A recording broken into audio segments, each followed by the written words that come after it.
justiça seja feita. Os atores, 2 são daqui da casa, tem 2 jovens e uma criança também aqui da casa, né? É isso, a contabilidade total é essa? 2 atores, 2 jovens, 2 jovens e uma criança aqui da casa. Então, assim, a gente que sabe que os espíritos estão reencarnando para contribuir, colaborar com a transição planetária, os grupos que são ligados às artes são alguns grupos que são constituídos por espíritos que vieram com essa missão. Então, quem não viu da primeira vez, não deixe de ver agora. Não só pela qualidade do teatro, embora o primeiro teatro também fosse de qualidade, que foi ali o Falabella. Mas quem não assistiu a primeira apresentação lá na Maison de France, vale a pena pela qualidade da produção. Quando acaba, a gente diz assim, nossa, isso é teatro espírita. Então, se tivesse um prêmio para a gente concorrer, certamente a gente levaria, por conta de muitos aspectos que estão ali presentes. E não é para envaidecer, é para a gente valorizar a cultura espírita, já que a educação do nosso país não valoriza a cultura teatral. A gente pouco vai ao teatro, a não ser quem gosta muito, né, de dramaturgia, aí vai, mas, de um modo geral, a gente não tem esse incentivo na nossa cultura escolar de frequentar teatro. Muito bem. Então, que Deus nos abençoe nessa noite. Quero agradecer a Maria o convite para fazer o estudo e digo a vocês que eu não sou a melhor pessoa para fazer esse estudo. Porque, para fazer esse estudo, a melhor pessoa tinha que ser uma professora de português. E não é o meu caso. Mas vamos lá, a gente estuda Kardec, a gente vai lá colaborar. Evangelho segundo o Espiritismo, capítulo 23, Estranha Moral. Estava fazendo umas reflexões sobre esse capítulo no Evangelho segundo o Espiritismo, porque o Kardec, ele podia ter passado por cima desse assunto, porque é um assunto complexo, é um assunto constrangedor, porque o que ele vai falar no texto, ele vai acabar chamando a atenção para os problemas de tradução. Ora, tem um capítulo no Evangelho segundo o Espiritismo que abre um parênteses para falar dos problemas de tradução do texto bíblico, do Novo Testamento. E aí, depois, refletindo melhor, assim, nossa, como isso foi importante. Porque Kardec sempre alerta a gente que a gente deve ser crítico na análise dos textos que a gente lê. Como foi construída a doutrina espírita? Como ela foi codificada? Então, ele não recebeu ingenuamente os textos e juntou ali, colocou em ordem alfabética, cronológica, publicou e mandou. Não, teve uma análise criteriosíssima para definir que mensagem ia entrar em cada livro, e as mensagens que não entraram para nosso aprofundamento no conhecimento espírita, nós temos N volumes durante 10 anos de publicação da Revista Espírita. Então, lá tem muito mais texto psicografado que ele deixou lá na revista para quem quisesse aprofundar e conhecer. Então, ele fala da crítica, e esse texto é exatamente um texto crítico. Eu acho que eu vou ter que depois mudar esse negócio aqui. Bom, o capítulo 23, ele está dividido em 4 subtítulos. Odiar os pais, abandonar pai, mãe e filhos, deixar aos mortos o cuidado de enterrar seus mortos e não vim trazer a paz, mas a divisão. São passagens evangélicas complexas. A gente vê a distribuição dos parágrafos, ela não é harmônica, e ele vai se dedicar mais a esse último item, não vim trazer a paz, mais a divisão. Então, Alberto, eu acho que eu vou ter que trocar, porque não vai funcionar isso aqui.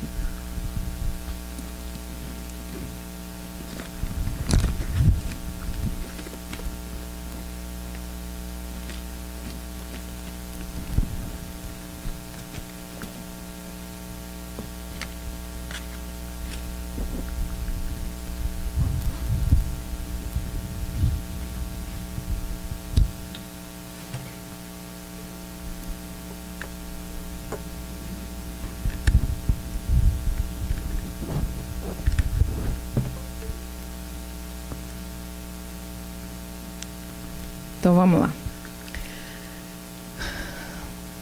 Então, a primeira passagem evangélica que Kardec registra é de Lucas, e ele vai tratar de como nas suas pegadas caminhasse grande massa de povo, Jesus voltando-se disse-lhes: se alguém vem a mim e não odeia a seu pai e a sua mãe, a sua mulher e a seus filhos, a seus irmãos e irmãs, mesmo a sua própria vida, não pode ser meu discípulo. Estranho. Olha o título do capítulo. Estranha moral. Mas é estranho. Como é que quem vem a mim e não odeia, quem? A quem a gente deve amar? A quem o Evangelho diz que a gente deve honrar? Não é estranho, não é esquisito isso? Pois é, mas está lá, Lucas disse que Jesus disse isso. E quem quer que não carregue a sua cruz e me siga, não pode ser meu discípulo.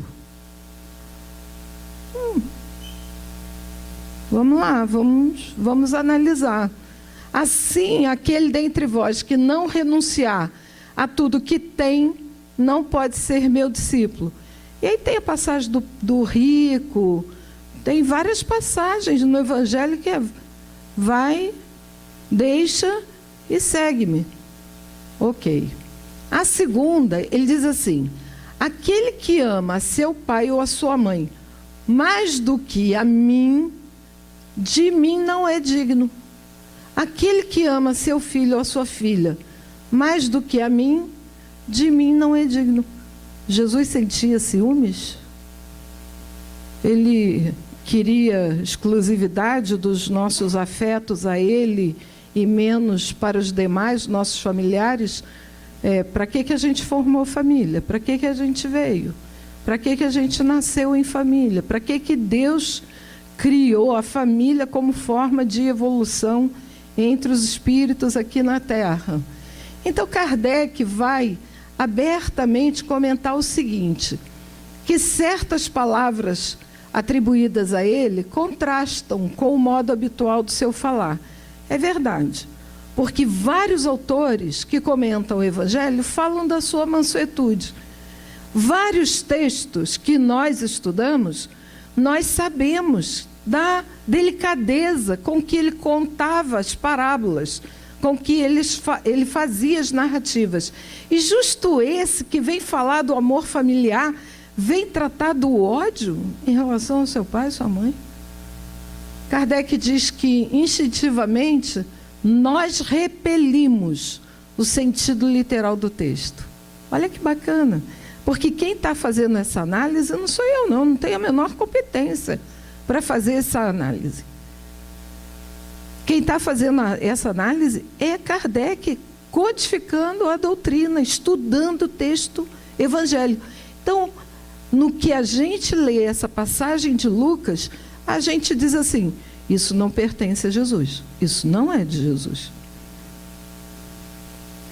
Os evangelhos foram escritos após a morte de Jesus. Isso é um dado. E não foram poucos anos. Um dos evangelhos foi escrito lá para os anos 70. Não é 70, Alberto? Então, põe memória nisso. Os fatos não estavam fresquinhos ali. Todo mundo que estuda história oral, na faculdade, na escola, sabe que existem muitos fatores que intervêm numa história oral. A gente conta a nossa subjetividade, a gente vai acrescentando as nossas experiências. Então, é lícito acreditar-se que o pensamento de Jesus não foi bem traduzido, não foi bem definido, não foi bem colocado no papel. E passando de uma língua para outra, há de ter alguma alteração. Jesus falava em aramaico. Os apóstolos eram judeus. Paulo era grego, foi divulgar o evangelho pelo mundo, chegou em Roma. E aí, qual é a língua? O que as palavras querem dizer? Qual é a melhor palavra para a gente utilizar para retratar o que Jesus falou? E aí, gente, a gente sabe disso. A gente que estuda linguística, a gente sabe disso.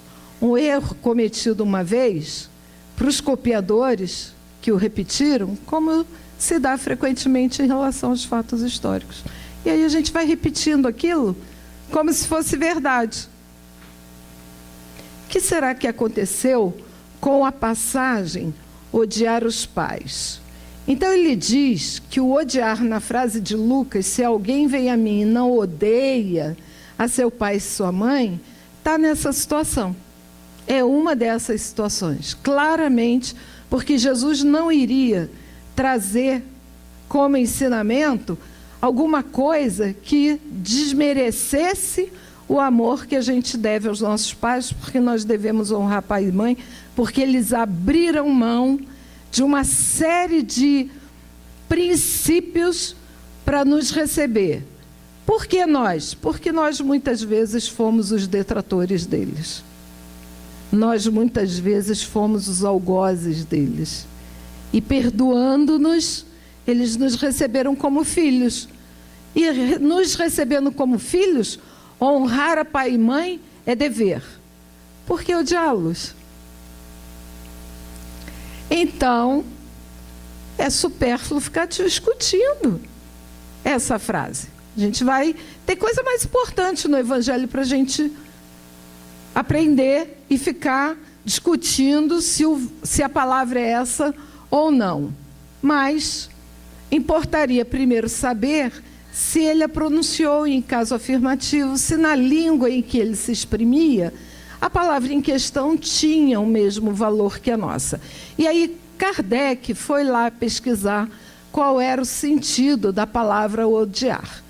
Non odit em latim e kei omissei em grego. O que elas querem dizer? Amar menos. Amar menos não significa odiar. Então, quem ama menos seu pai e sua mãe do que a mim, é outro sentido, completamente diferente. Quem ama menos seu pai e sua mãe do que a mim, não é digno de me seguir. Ora, se eu amo a menos meu pai e minha mãe, não sou digna de seguir a Jesus, como é que Jesus espera que eu ame meu pai e minha mãe? Igual a ele. Então, eu tenho que amar meu pai e minha mãe igual a ele, igual eu amo a ele, para que a gente possa entender o ensinamento do amai-vos uns aos outros.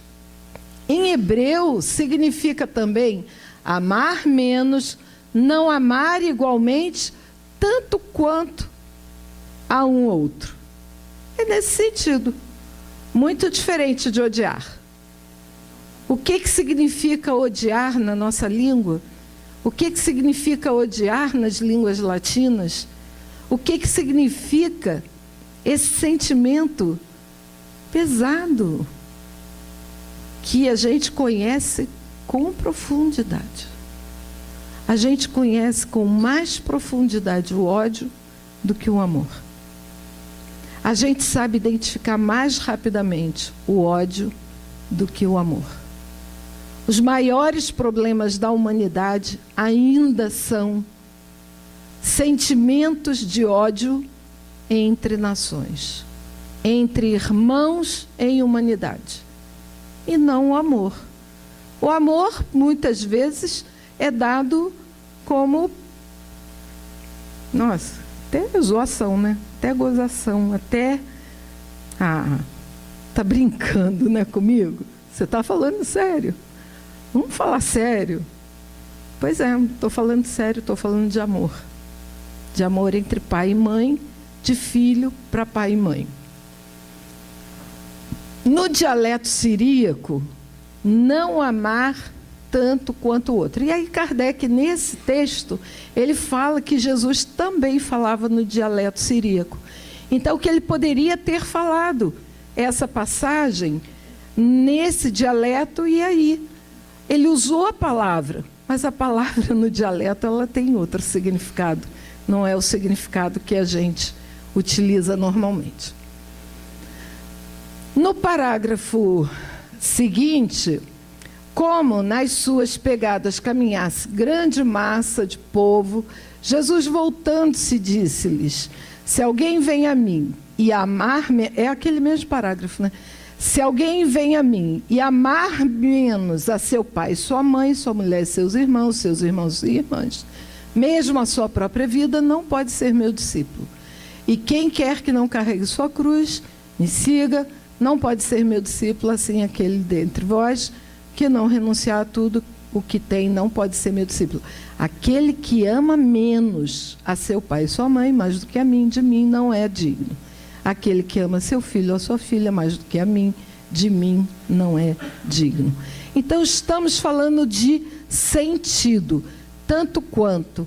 Temos que amar, tanto quanto. Kardec podia colocar isso debaixo do tapete, podia ter eliminado, e não eliminou, trouxe essas considerações. No item seguinte, abandonar pai, mãe e filhos, nos parágrafos 4 a 6, aquele que houver deixado pelo meu nome sua casa, os seus irmãos, as suas irmãs, ou seu pai, ou a sua mãe, ou a sua mulher, os seus filhos, as suas terras, receberá o cêntuplo de tudo isso e terá por herança a vida eterna. A gente reencarna com a responsabilidade de constituir família, ter pai, mãe, filho, tarará, e a gente aproveita e diz assim: olha, eu quero pagar aquela minha dívida lá de trocentos mil anos atrás, e eu quero todo mundo na minha casa, porque eu vou bancar todo mundo através do meu suor, meu trabalho. Aí eu chego, pego e digo assim: opa, eu quero seguir Jesus, tchau, benção, pode ficar todo mundo aí. Se vira. Foi esse o acordo? Não. Mas a gente não pode identificar o ensinamento do Evangelho dessa forma? A gente pode. Mas por que que não deve? Vamos ver mais adiante. Então disse-lhe Pedro: quanto a vós, vês que tudo deixamos e te seguimos. Jesus lhe observou: digo-vos em verdade que ninguém deixará pelo reino de Deus sua casa ou seu pai, ou sua mãe ou seus irmãos, ou sua mulher ou seus filhos, que não receba já neste mundo, muito mais e no século vindouro, a vida eterna. Disse-lhe outro: Jesus, eu te seguirei, mas permite que antes disponha do que tenho em minha casa. Jesus lhe respondeu: quem quer que, tendo posto a mão na charrua, olhar para trás, não está apto para o reino de Deus. Por que eu brinquei dizendo que para dar essa reunião tinha que ser professor de português? Porque para quem é disléxico e tomar essas palavras ao pé da letra, vai dar errado. Porque não é nesse sentido literal que Jesus está falando para a gente. Sem discutir as palavras, deve-se aqui procurar o pensamento, que era evidentemente este: os interesses da vida futura prevalecem sobre todos os interesses e todas as considerações humanas. Ter interesse na vida futura deve ser o que a gente está fazendo aqui. Para que a gente está ouvindo aqui lições sistemáticas toda semana, mostrando que somos espíritos imortais, somos filhos de Deus, o Evangelho de Jesus é o nosso roteiro? Para quê? Não é para a gente ficar mais rico aqui na Terra. É para a gente crescer na sabedoria divina para a nossa evolução espiritual. Então, a gente está pensando, e Jesus está falando sobre esses interesses. Porque esse pensamento está de acordo com a substância da doutrina de Jesus, ao passo que a ideia de uma renúncia à família seria a negação dessa doutrina. Jesus, que vem ensinar a gente a amar incondicionalmente, vem e diz para a gente: larga tudo e me segue. O que será que ele está trazendo mesmo de mensagem para nós? Se não foi também alguma questão de tradução? Não, temos, aliás, sob as vistas, a aplicação dessas máximas no sacrifício dos interesses e das afeições da família aos da pátria. Kardec começa a fazer um monte de pergunta. Censure-se, porventura, aquele que deixa seu pai, sua mãe, seus irmãos, sua mulher, seus filhos, para marchar em defesa do seu país? Ele tinha acabado de vir lá da Revolução Francesa, no século passado. Estava uma guerra sendo construída para o futuro próximo, a unificação da Itália. Então, esse cenário aqui era um cenário que Kardec conhecia bem.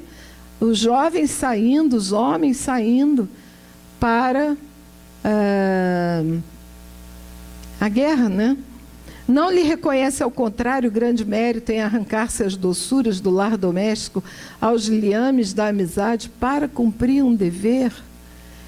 E que então há deveres que sobrelevam a outros deveres? Quais deveres são superiores a outros? Dever à pátria é maior do que o dever a Deus?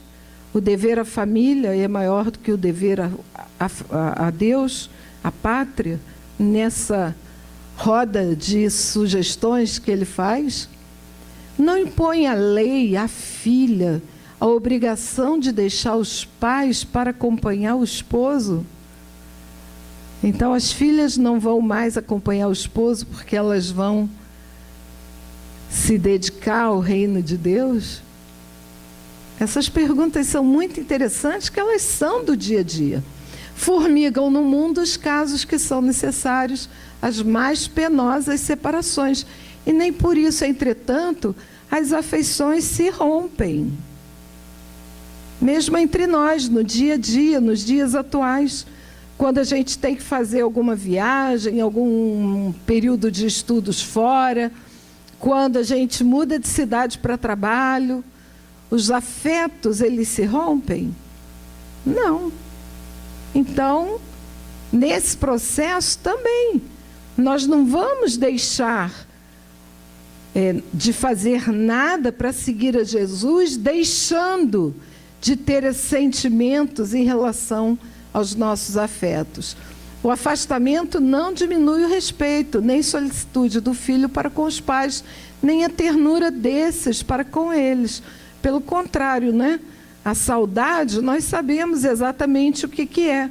Quantos filhos vivem na China trabalhando como escravos para mandar dinheiro para melhorar a qualidade de vida dos seus pais?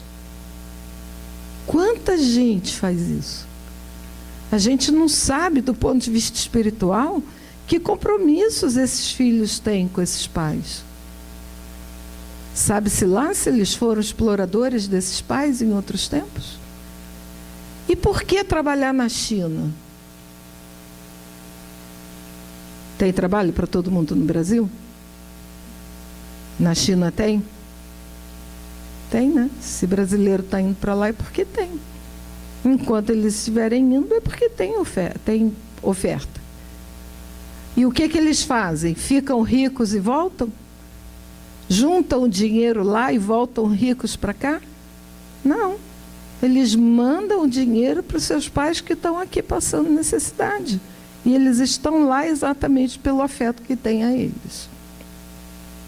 Vê-se, portanto, que mesmo tomadas ao pé da letra, executado o termo odiar, aquelas palavras não seriam uma negação do mandamento que prescreve ao homem honrar pai e mãe, nem do afeto maternal. Nós não podemos esquecer dessa máxima que é honrar pai e mãe. Tinham elas por fim mostrar, mediante uma hipérbole, uma figura de linguagem. Olha lá nossas aulas de literatura no ensino médio. O que significa uma hipérbole? Né? É para a criatura o dever de ocupar-se com a vida futura.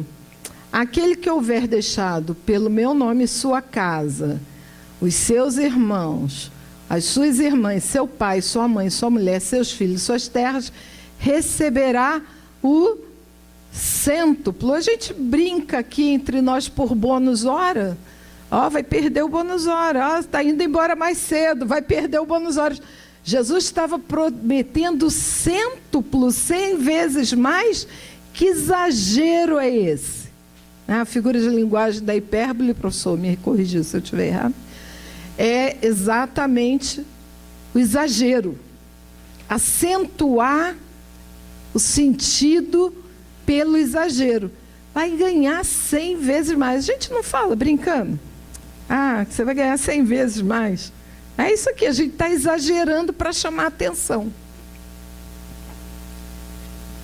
Aliás, poucos chocantes havia de ser para um povo numa época em que, como consequência dos costumes, os laços de família eram menos fortes do que no seio de uma civilização moral mais avançada. Kardec está comentando que no tempo de Jesus, os laços de família não eram tão fortes como já eram fortes no século XIX. Hoje nós estamos de novo em crise com os laços de família. A família está sendo questionada. A família, comunidade social, como unidade social, ela está sendo questionada pelo materialismo. Quando a gente compra um apartamento hoje, o apartamento é para a família de uma única pessoa. Se tiver que entrar um filho ali, não tem espaço para o filho. Então, são lofts, estúdiozinhos, que a gente vai se acomodando porque a família fica apertada. Né? E aqui na Zona Norte, a gente tem muitos conjuntos residenciais assim, pequenininhos. Por quê? Porque a gente já está na cultura das famílias desfeitas. E as famílias reconstruídas, cada um mora na sua casa. Porque já não deu certo na primeira união, então a gente não vai correr risco na segunda. Cada um tem a sua casa, a gente se visita e está tudo certo. Então, é outra forma de conceber laços de família, diferente do que Kardec já estava analisando. Esses laços mais fracos nos povos primitivos, porque não eram famílias, eram tribos. Os povos primitivos se reuniam por tribos. Fortalecem-se com o desenvolvimento da sensibilidade e o senso moral. Então, significa que hoje a nossa sensibilidade e o nosso senso moral também são questionáveis. Então, a gente também precisa pensar que valores nós estamos deixando para os nossos herdeiros, para os nossos descendentes, se nós também não valorizamos a família como essa reunião de pessoas que se juntam para se apoiarem mutuamente e crescerem juntos, porque a gente é conhecido de longa data. A gente não está se encontrando pela primeira vez. E nós temos algumas questões a resolver do passado.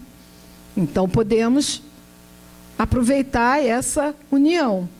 A própria separação é necessária ao progresso. No sábado, a gente está estudando há 2000 anos. E o personagem principal do livro, ele foi responsável pela separação dele com a alma gêmea dele. E nunca mais se encontraram amorosamente falando. Ele a ama, ela o ama, mas ela está anos-luz à frente dele, ela não precisou mais reencarnar, e ele está por aqui, indo e vindo, indo e vindo, indo e vindo, porque o processo dele de evolução é muito mais complexo, porque ele negou Jesus.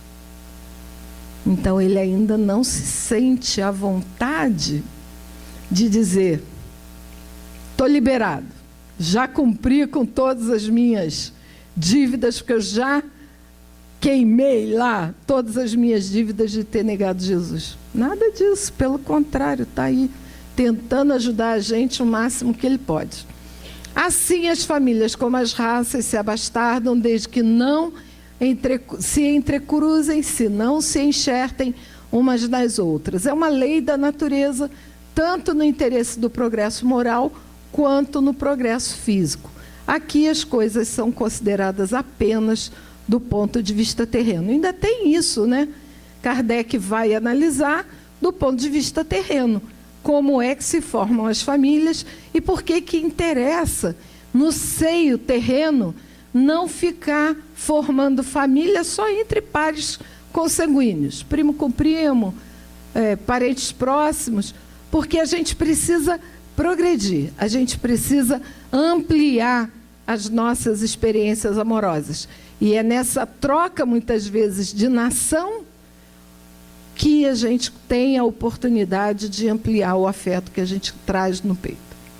O Espiritismo mostra sempre os do espírito e não do corpo, os verdadeiros laços de afeição, que são aqueles laços que não se quebram pela separação nem pela morte do corpo, que se robustecem na vida espiritual pela depuração do espírito, verdade consoladora, da qual grande força aurem as criaturas para suportarem as vicissitudes da vida. Então, abandonar pai, mãe, filhos é uma imagem equivocada no sentido próprio da evolução espiritual. Nós não vamos crescer moralmente se abandonarmos pai, mãe e filho. Pai, mãe e filho, na concepção da família espiritual, é muito mais do que esses laços terrenos que a gente conhece. Do ponto de vista espiritual, os espíritos afins, eles não precisam ser pai, mãe e filho, eles não precisam ser amantes, eles não precisam ter nenhum grau de parentesco na Terra para sentirem o amor que eles sentem um pelo outro. Agora, nós aqui na Terra precisamos reatar as nossas diferenças, reatar as amizades do passado que foram destruídas por interesses que hoje, graças a Deus, nós não lembramos mais. Porque se a gente lembrasse quais foram os verdadeiros motivos que produziram entre nós os sentimentos estranhos que muitos de nós sentimos em família consanguínea, nós não suportaríamos, dada a fragilidade da nossa emoção. Então, graças a Deus que a gente não se lembra. Abençoado seja o Pai Criador que permitiu que a gente reencarnasse para evoluir com as nossas vítimas e com os nossos algozes, sem nos lembrarmos disso, para que nós pudéssemos nos retratar, para que nós pudéssemos refazer os laços afetivos que existem há muito tempo e que durante um período ficou abalado por traições, por vinganças, por uma série de atos impensados que nós produzimos. O seguinte é deixar aos mortos o cuidado de enterrar seus mortos. Então, Jesus disse a outro: segue-me. E a outro respondeu: Senhor, consente que primeiro eu vá enterrar meu pai. Jesus lhe retrucou: deixa aos mortos o cuidado de enterrar seus mortos. Quanto a ti, vai anunciar o reino de Deus. Não é esquisito isso? É muito estranho. Imagina. O que podem significar essas palavras? Deixa os mortos cuidando de enterrar os seus mortos. Em primeiro lugar, não podia conter censura àquele que considerava um dever de piedade filial e enterrar seu pai. Por favor, né? Por favor, é o mínimo que se espera. Tenha sido quem tenha sido. Na hora final, que a gente esteja lá para dignamente agradecer àquela criatura a bondade de nos ter recebido como filhos. Ah, mas não fez nada de bom. Te recebeu como filho. Foi por esta oportunidade que você esteve aqui. Foi por esta oportunidade que você teve as chances que você teve. Se ele não tem consciência do que ele fez, é outra história, mas você tem consciência da responsabilidade dele ao permitir que você reencarnasse através da paternidade dele. Muda tudo, gente, se a gente tiver essa compreensão. Muda tudo. Os nossos ódios, os nossos rancores, as nossas mágoas começam a encontrar outro lugar. Porque a gente fica remoendo muita mágoa da minha mãe que não cuidou de mim, do meu pai que não gostava de mim. Mas a gente não sabe qual é a relação verdadeira que a gente tem com eles. Então, só o fato deles terem permitido que nós nascêssemos como filhos, já está ali uma grande caridade e um grande motivo de honrá-los por esse motivo. Mas tem, no entanto, sentido profundo, que é só o conhecimento mais completo da vida espiritual podia tomar perceptível. A vida espiritual é, com efeito, a verdadeira vida. Eu já tive oportunidade de ser questionada por um espírito desencarnado, por uma fala que eu tive assim com ele, dizer que, não, mas o plano espiritual é que é a verdadeira vida. Eu disse, mas você não nasceu para evoluir? Então, assim, qual é o sentido da verdadeira vida no plano espiritual? Qual é a nossa origem? Nós somos originariamente corpos ou espíritos? Espírito ou matéria? Então, a verdadeira vida é a vida que Deus nos criou, é como espíritos. Nós precisamos vir aqui para resolver nossas questões do passado. É a vida normal do espírito. O normal é o espírito viver sem o corpo. O normal é o espírito viver sem a matéria física do planeta onde nós estamos nesse momento. Normal é isso. No universo existem, um número infinito de espíritos encarnados em outras condições que nós nem conhecemos, porque não temos condições de conhecer, porque Deus cria a todo momento. E é nesse mundo desencarnado onde os espíritos têm plenos poderes, plena memória, plena oportunidade de viver suas emoções, é que Deus criou a gente. Por que a gente está aqui? A gente está aqui para resolver alguma questão. A gente está aqui numa passagem transitória. O trânsito é aqui, não é lá. Mas são 70 anos. 70 anos não é nada, gente. No tempo infinito que Deus nos criou. Espécie de morte, se comparada ao esplendor da atividade. Aparece para os espíritos que estão no plano espiritual que os mortos somos nós. Porque nós não temos aqui a plena consciência que eles têm. O corpo não passa de simples vestimenta grosseira que temporariamente cobre o espírito. Então o espírito age sobre o corpo. É temporário. A gente se desgasta tanto, a gente se entristece tanto. A sociedade consumista coloca tanta expectativa em cima do corpo.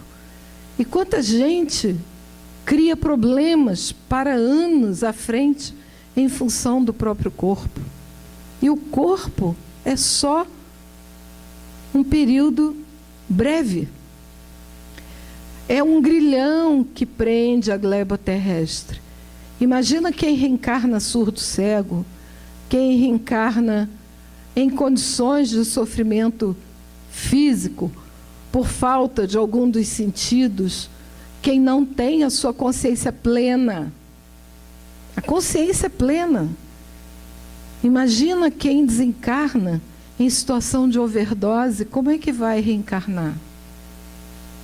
No futuro próximo. Será que o cérebro está lá arrumadinho, como o nosso? Então a gente precisa refletir, porque a gente precisa cuidar do nosso corpo.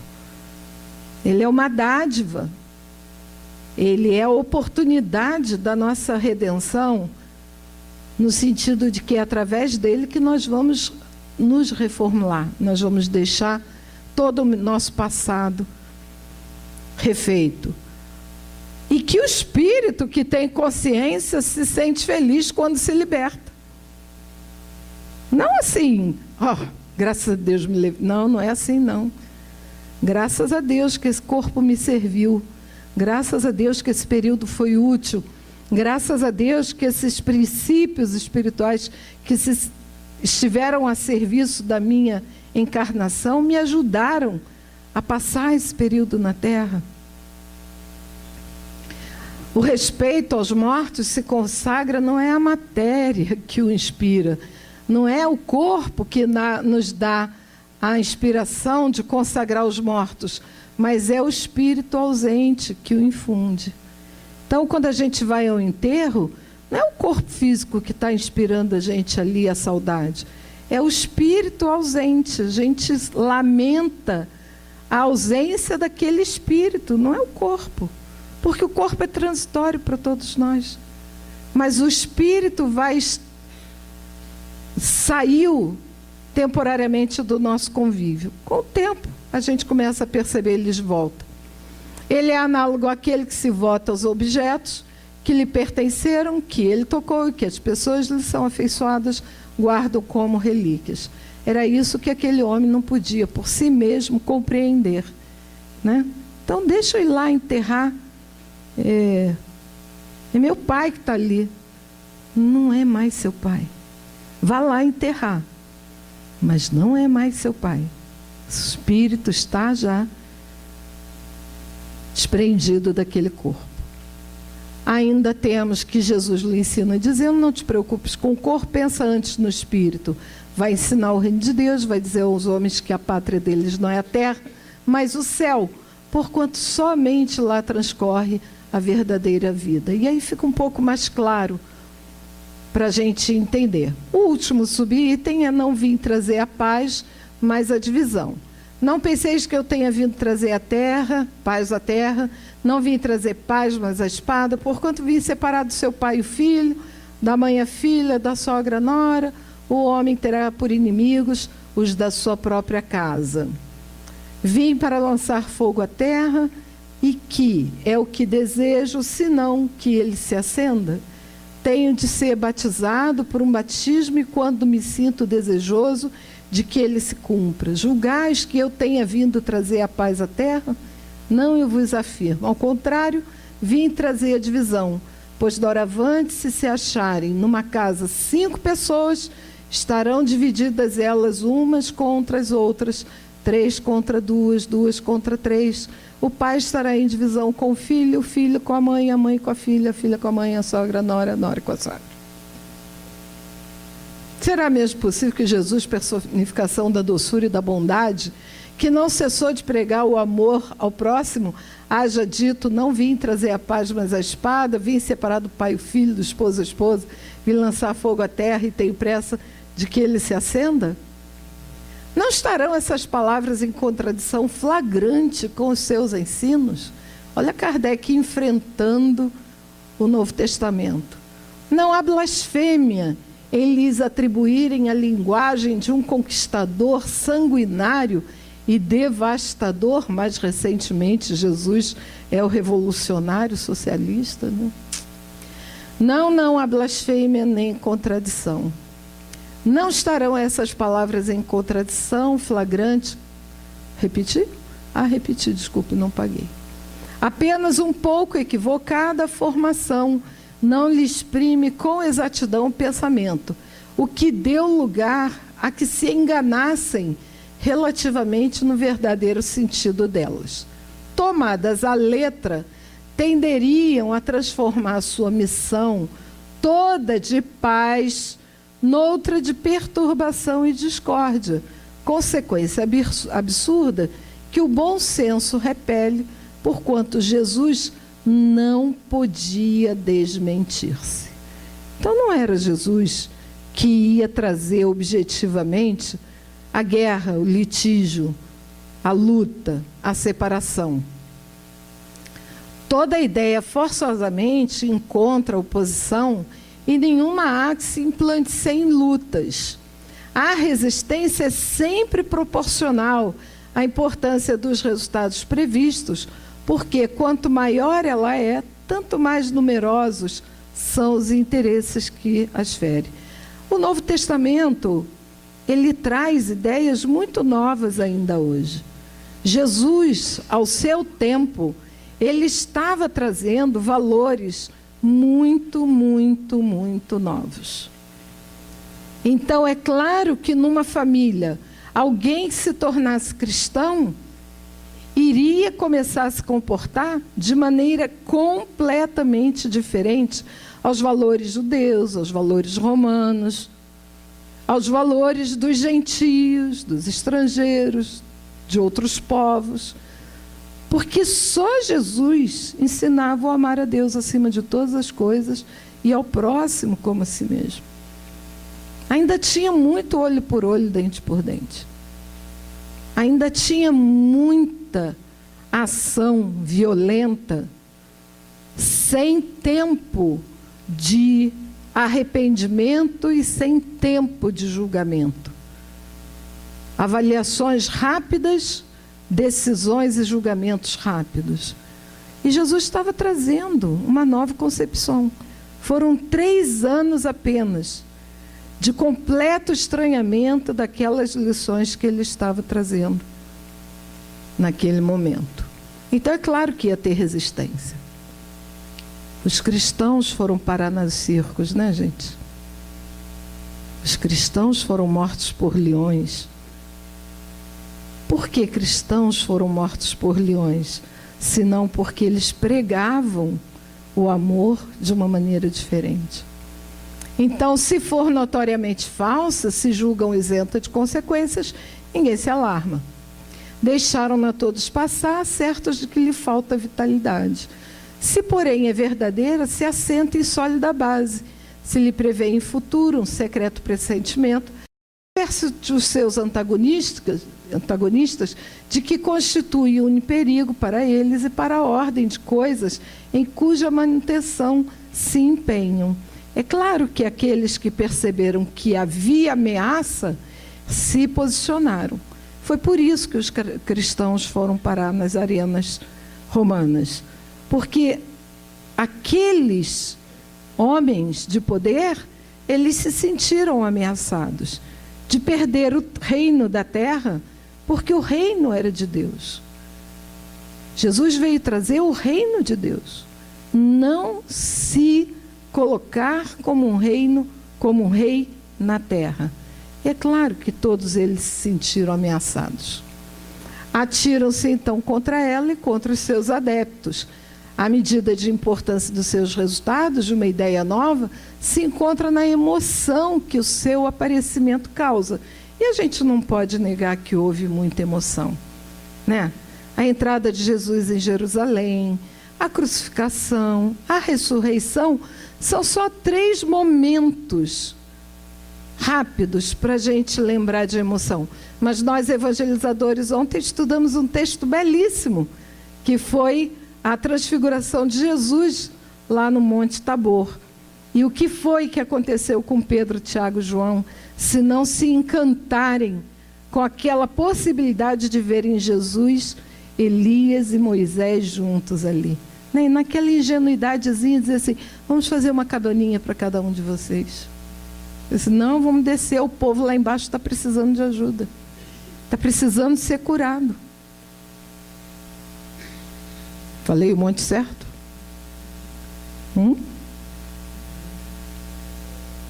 Na violência da oposição que provoca, bem como no grau da persistência da ira dos seus adversários. Aí quem tem criança pequena sabe que as crianças hoje, mais inteligentes, são iradas, né? Elas têm uma ira que não cabe naquele corpo. Mas é aquela ira do passado que voltou, que está aqui de novo para ser educada em valores. Em valores. Aprender a perdoar, ter paciência, se submeter às regras mais simples. Qual? De ser aluno na escola. Tem um monte de gente que não quer copiar nada na escola hoje, porque acha que sabe, acha que sabe. Sabe, pior é que sabe. Porque está tão desqualificado o ensino, que as crianças sabem, mas elas têm dever de casa de aluno para fazer. E a gente tem que dizer isso para elas. Simples assim. Precisa aprender a escrever o nome, tem que escrever, tem que saber por que usa letra maiúscula, letra minúscula, ponto final. Tem que saber por que arma a continha. Mas tem que explicar, não pode mandar a criança fazer sem raciocinar. Tem que explicar para ela entender. Ela é inteligente, ela vai entender. Mas é aqui, os nossos sentimentos estão lá no passado. Tem criança hoje, pequena, dizendo assim, eu sou ateu. Como ser ateu, menino? Você acabou de nascer. De onde vem esse ateísmo? Vem dessa ira aqui, Por que eu tenho que nascer? Quero nascer de novo, não. Olha, não quero nascer de novo, não. Tentei nascer e já saí lá todo esquartejado. Não quero ir de novo, porque ela não vai deixar eu nascer de novo. Vem, meu filho. Vai ser melhor. Vamos lá, a gente ajuda, vamos orar. Porque aqui, enquanto a gente não resolver essa ira de quando nós fomos adversários, a gente não vai entender porque que a vida é difícil. É difícil porque a gente não fez o dever de casa do amar a Deus acima de todas as coisas, é o próximo como a nós mesmos. E aí vai até o final do 18, Jesus vinha proclamar a sua doutrina, uma doutrina, imolaram-se certos de que matando o homem matariam a ideia. Imagina, Jesus escolheu 12, depois 70, depois 500 e depois estamos nós aqui. Perdeu a conta, porque ele é o governador do nosso planeta. Não era para ficar no esquecimento, não. E a nossa vaidade fez com que ele ainda fosse preterido após a sua passagem. Então tá, combinado assim. Kardec vai falar no texto mais adiante que nós ainda temos um dever de casa a fazer. Porque em nome do cristianismo, os cristãos mataram. Em nome de Deus, os cristãos perseguiram. E se a gente pensa que isso ficou lá no passado, que isso ficou lá na Idade Média, que isso ficou lá na Cruzada, ficou não, gente. Está aqui. Nós temos perseguição contra os nossos irmãos das raízes afro. Nós temos perseguição entre cristãos. Ah, você é dessa igreja? Gosto dela não, eu gosto daquela outra ali. Com desrespeito, com falta de consideração. Nós temos desrespeito entre as nações. Nós temos desrespeito na nossa casa, entre irmãos. Então, enquanto nós não entendermos que é amar a Deus acima de todas as coisas e ao próximo como a nós mesmos, o ensinamento mais é o principal de Jesus. A gente ainda vai ficar arrastando coisinhas pequenas, coisinhas que a gente já podia ter se libertado, coisinhas que a gente cria uma nova figura de linguagem na tradução nova para se adequar à nossa conveniência. E eu vou dizer isso para vocês. Em todos os tempos aconteceu isso. Tem lá a passagem do camelo. É mais fácil um fio passar no buraco de um camelo, passar no buraco de uma agulha. Mas o que era camelo? Era um tipo de linha que ia passar no buraco da agulha assim. E aí a gente fica preso na figura concreta do camelo. Impossível um camelo passar. Olha que coisa, impossível.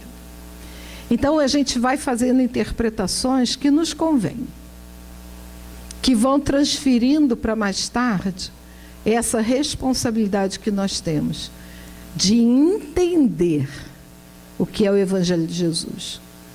Estranha moral, Kardec deu o título. Precisamos estudar para não nos equivocarmos e não continuarmos repetindo o equívoco que, quem sabe, fomos nós mesmos que criamos no passado, porque convinha a nós no passado que a mensagem não fosse tão clara quanto podia ser. Que Jesus nos abençoe hoje e sempre.